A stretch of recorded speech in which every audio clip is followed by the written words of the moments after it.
bata sa ibabaw. Hindi pa na.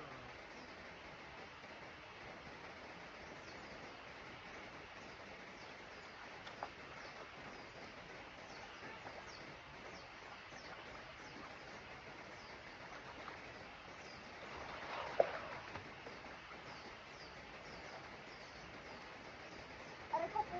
Tik na yun.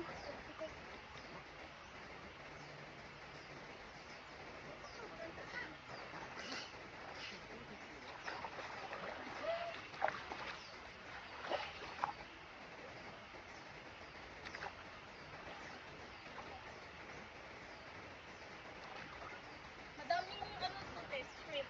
Ha? Madami. Meron? Oo. Pag, yung dati may nilalagay silang ano, parang gam. Ah? Tapos yung parang pupunta na sa gilid yung mga shrimp. Oo. Yee! Yes. Kuya mo hindi. Kuya niya ba yun? Oo, te. Kuya Sayang. mo hindi nakaligo. Ang aga nga din pumunta sa bahay kasi Oo. tinanong yung pupunta na ba kami daw. May kaka dito! May kato! Nagkakalong din siya eh. Sabi ko mamaya.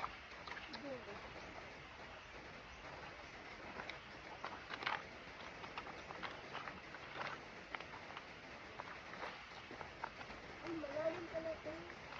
Nung una, saan yung yung tubig? Saan yung ganyan? Hindi lang. Pero medyo taas. Bakit kaya? Ganito na lang. Yung parang sinambakan para hindi mawawala yung tubig. Ah, kaya pala. Kaya may daan. Ako naman ito malingat ko. Bakit anong meron dyan? Bakit Ito alam mo eh. Kala ko nga ayusin nila yan. Ah, really? Madam. Wala ng tubig dito. Ang dami kayang bata nung pumupunta dito.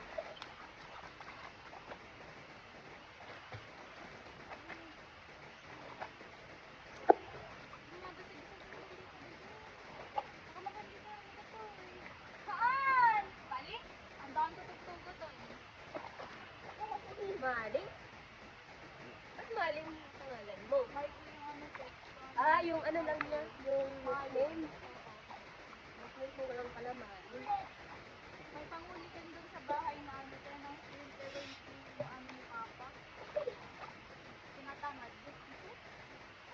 Ano pang huli din ng ano? Yung parang ano din. Hindi? Hindi? Yung bambutin na nalagalaw.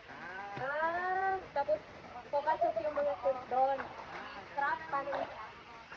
Uy! May pagkain doon sa loob din. Ah, pupunta sila sa loob. Pag hapon na ilalagay. Saka pag umaga, Kukunin. Wala! Wala! Wala na. Pag pumunta na si Tita Manila, iiyak na si Makoy. Hanap ang kalaro. Kaya mo kasi iselfon ko Wala ka na ng kalaro. Upo ka lang. Kasama ba si B? Oo, te. Wala ka ng kalaro dito.